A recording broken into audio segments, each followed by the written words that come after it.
আল্লাহ রাব্বুল আলামিন ডাক দিবেন, বান্দা এই সময়ের বড় দাম, আমি আল্লাহ তোমাকে যে হায়াত দিয়েছি এই হায়াতের বড় দাম, এই হায়াতের বড় দাম। আল্লাহর নবী সাল্লাল্লাহু আলাইহি ওয়াসাল্লামকে এক সাহাবী জিজ্ঞাসা করেন, ইয়া রাসূলুল্লাহ আইয়ুল আমালি আহাব্বু ইলাল্লাহি তাআলা, আল্লাহর কাছে সবচেয়ে প্রিয় আমল কোনটা? আল্লাহর নবী ডাক দেন, কোন রাসূলুল্লাহ সাল্লাল্লাহু আলাইহি ওয়াসাল্লাম as-salatu ala waqtiha, সময় মতো নামাজ আদায় করা সময়ের বড় দাম।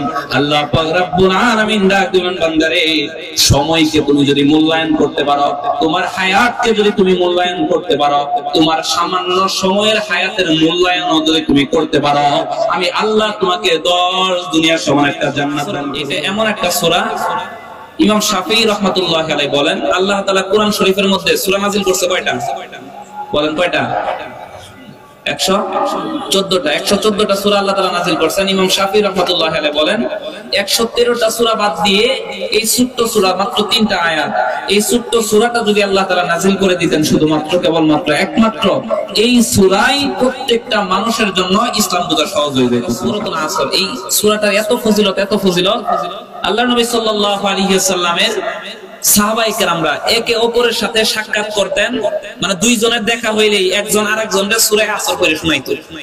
মানে সূরা আসর একজন আরেকজনকে না শোনানোর আগ পর্যন্ত একজন আরেকজন থেকে পৃথক হইতেন না। এত দামি সূরা। এই সূরার মধ্যে আল্লাহ তাআলা কয়েকটা অংশ রেখে দিয়েছেন, মানে একমাত্র এই একটা সূরা যেই সূরাটা মানুষের ধ্বংস থেকে বাঁচার কর্মসূচি আল্লাহ তাআলা বলে দিয়েছেন। সুবহানাল্লাহ। আল্লাহ রাব্বুল আলামিন ডাক দিয়ে বলেন, বান্দা আমি আল্লাহ তোমাকে এত বেশি ভালোবাসি, আমি আল্লাহর মতো করে তোমাকে কেউ ভালোবাসতে পারে না, আমি আল্লাহ তোমাকে তোমার নিজের চেয়েও বেশি ভালোবাসি। সুবহানাল্লাহ। আল্লাহ পাক রব্বুল আলামিন বলেন, ও দুনিয়ার মানুষ শোনো, এজন্য আমি আল্লাহ চাই তুমি জান্নাতের পথে যাও, জাহান্নাম থেকে ফিরে এসো। কিভাবে জাহান্নাম থেকে ফিরবা, কিভাবে জান্নাতে যাইবা, এই ব্যাপারে আল্লাহ ডাক দিয়ে বলেন, বান্দা আমি আল্লাহ বিস্তারিতভাবে আলোচনা করেছি। বান্দারে তোকে জাহান্নামে দিয়ে আমি আল্লাহর কোনো লাভ নাই। বান্দারে আমি আল্লাহ চাই তোকে জান্নাতে যাওয়ার জন্য, কারণ হলো আমি আল্লাহ নিজ হাত দ্বারা ডলে ডলে আদর করে তুই বান্দাকে বানাইছি। সুবহানাল্লাহ। আল্লাহ রাব্বুল আলামিন এই সূরার মধ্যে শুরুতে আল্লাহ কসম খাইলেন, বল আসর, সময়ের কসম খাইলেন। আমরা আমাদের কথাকে সত্যায়ন করার জন্য কসম খাই। আমরা যখন আমাদের কথা কেউ যখন বিশ্বাস করে না তখন আমরা কসম খাই। কেন কসম খাই? আমাদের কথাকে সত্যায়ন করার জন্য, মানুষ যেন আমার কথাকে সত্য মনে করে কথা বলেন, ঠিক কিনা? আল্লাহ পাক রব্বুল আলামিন এখানে কসম খাইলেন আল্লাহ নিজের কথাকে সত্য প্রমাণ করার জন্য না। আল্লাহ কি কখনো মিথ্যা বলেন নাকি? আল্লাহ মিথ্যা বলেন? এই কথা বলেন, আল্লাহ মিথ্যা বলেন? আল্লাহ রাব্বুল আলামিন বলেন আমার কথা তো এমনিতেই সত্য, আমি আল্লাহর কথা কসম খায় বললেও যে পরিমাণ গুরুত্ব, আমি আল্লাহ কসম না করলেও সেম গুরুত্ব। কথা বলেন, ঠিক কিনা? কিন্তু আল্লাহ রাব্বুল আলামিন ডাক দিলেন, বান্দারে আমি আল্লাহ তোমাদের মতো করে একটু তোমাদের প্রতি ভালোবাসা দেখাইলাম। তোমরা যেমন একজন আরেকজনের সাথে কথা বলার ক্ষেত্রে কসম খাও, আমি আল্লাহ কসম খেয়ে তোমার প্রতি আমার ভালোবাসা প্রকাশ করলাম। সুবহানাল্লাহ। এখন আমরা কোন জিনিসের কসম খাই? আমাদের কাছে সবচেয়ে দামি যেই জিনিস, ওই জিনিসের কসম আমরা খাই। দেখবেন দোকানদার যখন তার কথা কেউ বিশ্বাস করে না, সে বলে আমি আমার কেশ বাক্সের কসম খাই বলতেছি। কথা বলেন, ঠিক কিনা? কারণ মানুষ জানে একটা দোকানদার কেশ বাক্স ছুঁয়ে কখনো মিথ্যা বলবে না। দুই মহিলার ঝগড়া লেগে গেছে, দেখবেন একজনের কথা যখন আরেকজনে বিশ্বাস করে না, তখন এক মহিলা আরেক মহিলাকে বলে তুমি তোমার সন্তানের কসম খাও, তুমি তোমার সন্তানের কসম খাও। কারণ অন্যজনে জানে যে একটা মা তার সন্তানকে পৃথিবীর সবচেয়ে বেশি ভালোবাসে। সন্তানকে নিয়ে যদি কসম খাই, এটা কখনো মিথ্যা হবে না। অর্থাৎ আমরা দুনিয়ার মানুষ কসম খাই সবচেয়ে দামি জিনিস নিয়ে। আল্লাহ এখানে সময়ের কসম খাইলেন। আল্লাহর কাছে সময়ের কি দাম? আল্লাহ রাব্বুল আলামিন ডাক দিবেন, বান্দা এই সময়ের বড় দাম, আমি আল্লাহ তোমাকে যে হায়াত দিয়েছি, এই হায়াতের বড় দাম, এই হায়াতের বড় দাম। আল্লাহর নবী সাল্লাল্লাহু আলাইহি ওয়াসাল্লামকে এক সাহাবী জিজ্ঞাসা করেন, ইয়া রাসূলুল্লাহ আইয়ুল আমালি আহাব্বু ইলাল্লাহি তাআলা, আল্লাহর কাছে সবচেয়ে প্রিয় আমল কোনটা? আল্লাহর নবী ডাক দেন, কোনা রাসূলুল্লাহ সাল্লাল্লাহু আলাইহি ওয়াসাল্লাম as-সালাতু আলা ওয়াক্তিহা, সময় মতো নামাজ আদায় করা সময়ের বড় দাম। আল্লাহ পাক রব্বুল আলামিন ডাক দেন, বান্দারে সময়কে তুমি যদি মূল্যায়ন করতে পারো, তোমার হায়াতকে যদি তুমি মূল্যায়ন করতে পারো, তোমার সামান্য সময়ের হায়াতের মূল্যায়ন যদি তুমি করতে পারো, আমি আল্লাহ তোমাকে 10 দুনিয়ার সমান একটা জান্নাত দান করব। আল্লাহ রাব্বুল আলামিন ডাক দিবেন, বান্দা ও বান্দা, আমি আল্লাহ তোমাকে স্পেশাল অফার দিয়েছি, হায়াত নামক একটা দৌলত আমি আল্লাহ তোমাকে দিয়েছি বান্দা। ও বান্দা, তোমার মৃত্যু আসার আগে তুমি তোমার হায়াতের কদর করো, তোমার ব্যস্ততা আসার আগে তুমি অবসর সময়ের কদর করো। আল্লাহর নবী সাল্লাল্লাহু আলাইহি ওয়াসাল্লাম হাদিসের মধ্যে বলেছেন, ইউতানিম খামসান ক্বাবলা খামসিন, 5টা জিনিস আসার আগে 5টা জিনিসের তুমি কদর করো। এর মধ্যে হলো একটা হলো মৃত্যু আসার আগে তুমি তোমার হায়াতের কদর করো, তুমি তোমার জীবনের কদর করো। আরেকটা হলো ব্যস্ততা আসার আগে তুমি অবসর সময়ের কদর করো। এই যে দোকানপাটে যেই সমস্ত লোকেরা আজকে অবসর পেয়ে এই যে দোকানপাটে বসে আছে, মাহফিলে আসে নাই, কিয়ামতের ময়দানে এই সময়টুকু তার জন্য একটা আফসোসের কারণ হয়ে যাবে। নাউযুবিল্লাহ। আল্লাহ রাব্বুল আলামিন যখন মানুষকে জান্নাত দান করবেন, মানুষকে জান্নাতে দেওয়া হয়েছে, জান্নাতের ভিতরে আল্লাহ এত নিয়ামত দান করেছে, একটা মানুষ যা যা চেয়েছে আল্লাহ তাকে তাই তাই দিবেন। সুবহানাল্লাহ। মানুষের চাহিদা অনুযায়ী আল্লাহ তাআলা দিবেন।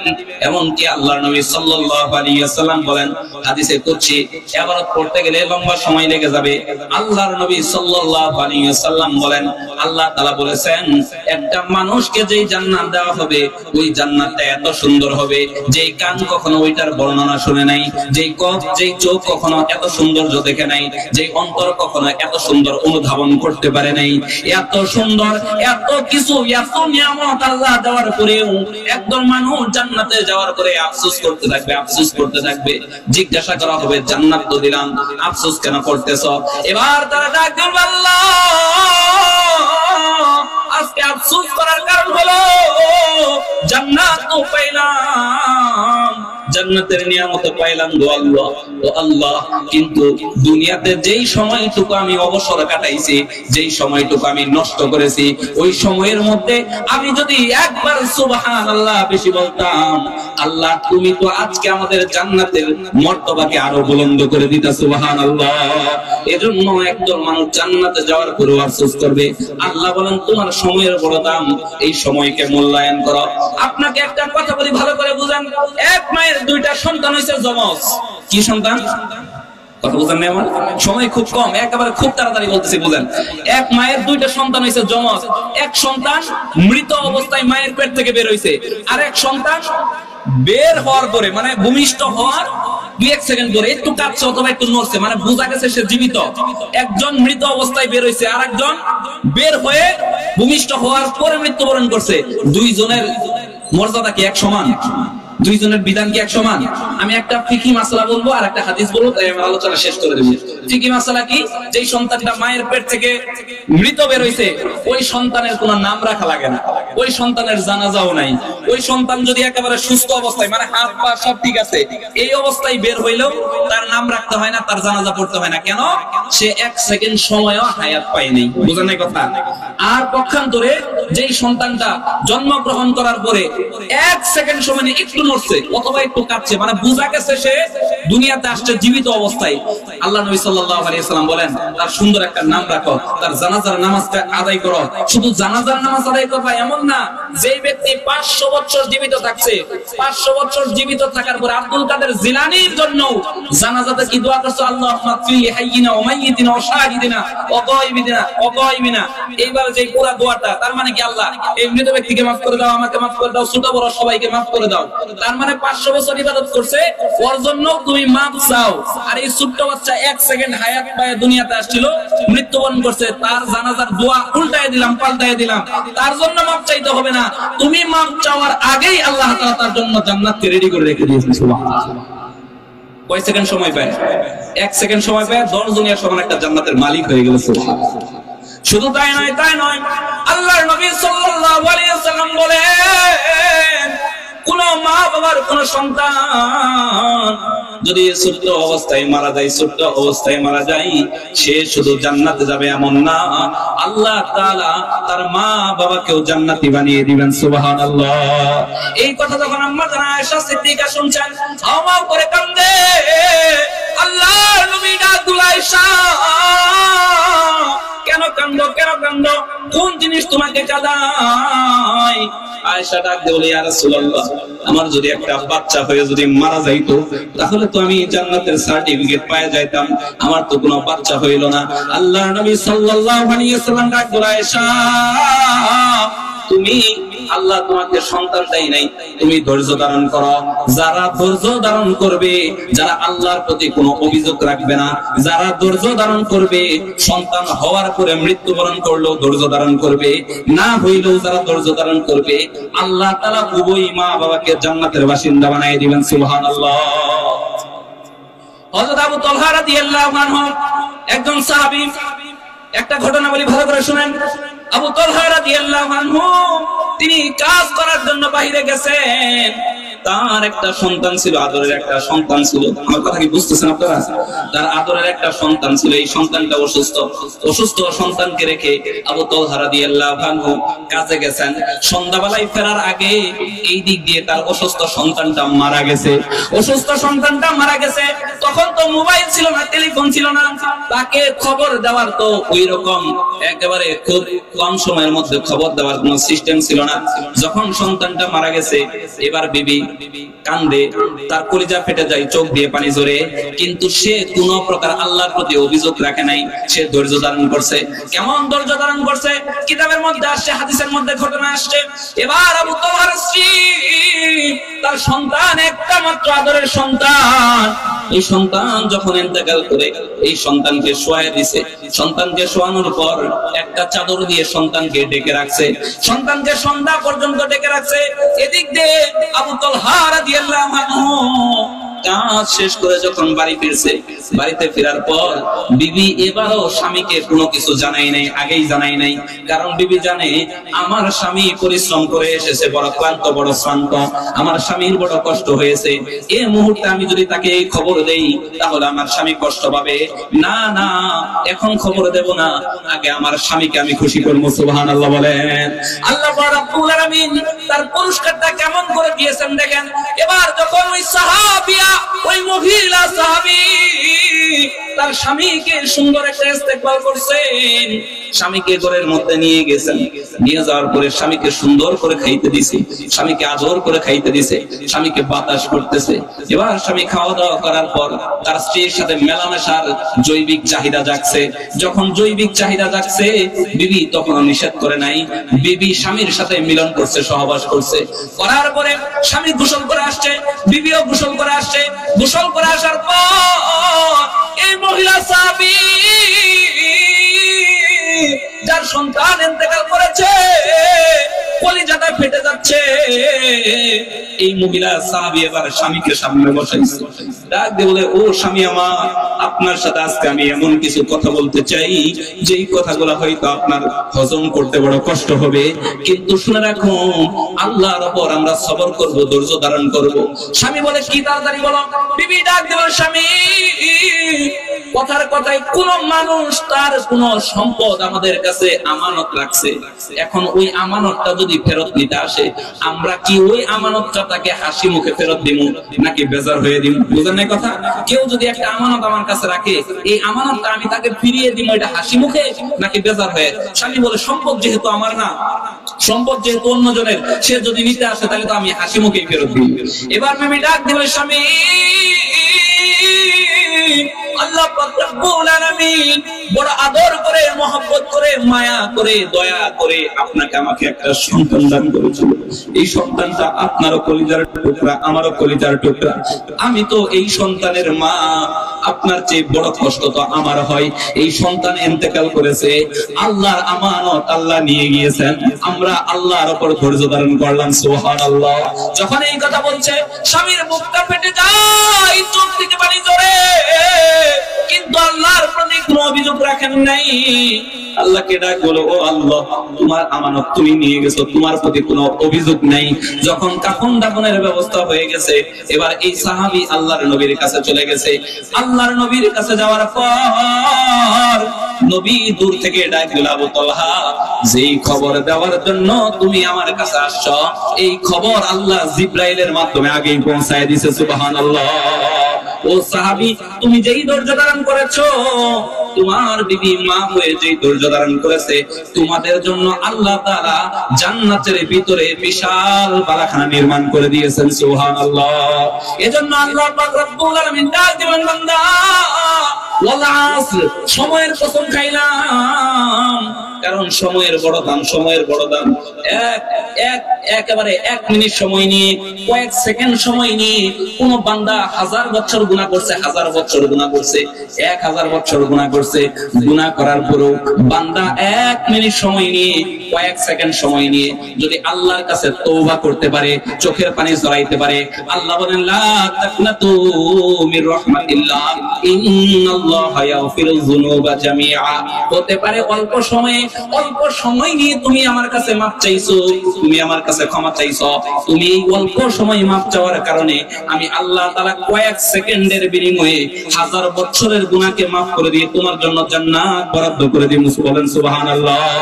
ও মধুর নামটি নিলে হৃদয় হাসে, ও মধুর নামে সুপ্রেমে আসে। কথা বলেন ঠিক কিনা? ও নামের তুলনা মেলে না, মেলে না, ও নামের তুলনা মেলে না, মেলে না, তুলনা তাহার নাই, নাই, নাই, নাই। চিৎকার করে বলুন আল্লাহু আকবার।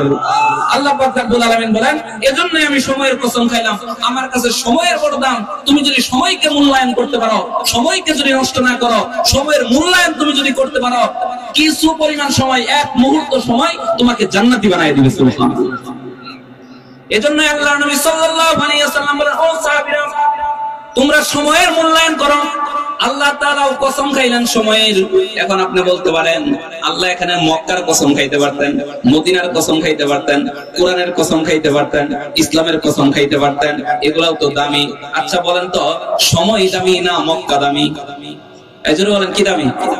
যেটা জানেন এটাই বলেন কি দামি? অনেকে বলছে মক্কা দামি, ঠিক আছে মেনে নিলাম, মদিনাও দামি, সবই দামি, ঠিক আছে, কিন্তু আপনি দুনিয়াতে আসেন নাই। সময়ের নিসবতে মক্কা দামি হইছে, সময়ের নিসবতে মদিনা দামি হইছে, আপনি দুনিয়াতে আসেন নাই, আপনি বারে ঘর নাই, শরীয়তের কোনো হুকুম আপনার উপর পতিত হইছে? বুঝেন এই কথা? আপনি ছোট্ট মানুষ, 3 বছর, 4 বছর, 5 বছর বয়স, ওর উপর নামাজ ফরজ, বলেন ওর উপর নামাজ ফরজ? নামাজ ফরজ না। আল্লাহর নবীর সাহাবী, এক সাহাবী আল্লাহর নবীর কাছে এসে ডাক দিল, ইয়া রাসূলুল্লাহ, আজকে একটা মারাত্মক স্বপ্ন দেখেছি। কয় কি স্বপ্ন বলো?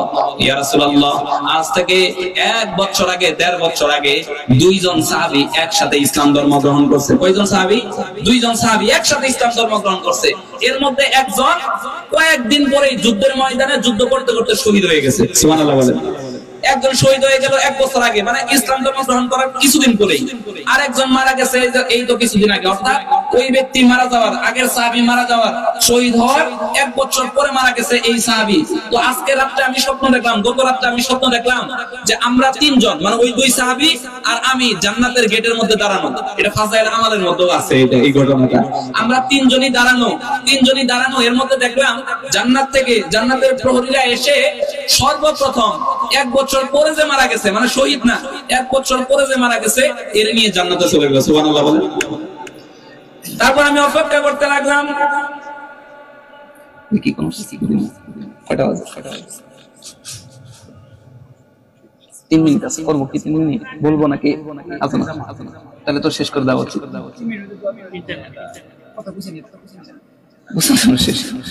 আচ্ছা, ওই সাহাবীকে বললেন, ওই সাহাবী বললেন যে আমি স্বপ্ন দেখলাম একজনকে নিয়ে গেল। তো আমি অপেক্ষা করতে লাগলাম যে 1 বছর আগে শহীদ হইছে, তাকে আগে না নিয়ে ওকে আগে কেন নিয়ে গেল? পরে কিছুক্ষণ অপেক্ষা করার পরে দেখলাম যে ওই শহীদকেও নিয়ে গেল। যে 1 বছর আগে মারা গেছে ওর আগে জান্নাতে নিয়ে গেল, আর যে 1 বছর আগে শহীদ হয়েছে সে পরে জান্নাতে গেল। তারপরে আমি বললাম যে আমাকে নিয়ে যাও, আমি হাত চেপে ধরলাম স্বপ্নেই যে আমাকে নিয়ে যাও। ভাই তুমি তো এখন স্বপ্নে আছো, মানে ঘুমের ঘরে আছো, তুমি তো এখনো মৃত্যুবরণ করো নাই, তোমার এখনো সময় হয় নাই। ইয়া রাসূলুল্লাহ, দুইজন একসাথে ইসলাম ধর্ম গ্রহণ করলো, একজন কত আগে শহীদ হয়ে গেল, আল্লাহর রাস্তায় শহীদ হয়ে গেল, সে জান্নাতে পড়ে গেল, আর একজন 1 বছর পরে ইন্তেকাল করার পরে স্বাভাবিক ইন্তেকাল করছে, সে জান্নাতে আগে কেমনে গেল? এবার আল্লাহর নবী সাল্লাল্লাহু আলাইহি সাল্লাম ডাক দিল, সাহাবী যে 1 বছর আগে শহীদ হয়েছে শেষ হয়ে গেছে, কিন্তু যে 1 বছর পরে স্বাভাবিক ইন্তেকাল করেছে তুমি কি দেখো নাই? সে 1 বছরের মধ্যে কত রাকাত নামাজ বেশি পড়ছে, সুবহানাল্লাহ। সে 1 বছরের মধ্যে কত সিজদা বেশি দিছে, সে 1 বছরের মধ্যে 30টা রোজা রাখছে। এই আমলগুলা করার কারণে, সময় বেশি পাওয়ার কারণে, হায়াত বেশি পাওয়ার কারণে আল্লাহ তাআলা এই সাহাবীকে ওই শহীদ সাহাবীর আগে জান্নাত দান করেছেন, সুবহানাল্লাহ। এজন্য আল্লাহ তাআলা সময়ের কসম খাইছেন, সময়ের বড় দাম। এখন এই যে সূরাটা পড়লাম, প্রথম শব্দ ওয়াল আসর, সময়ের কসম আল্লাহ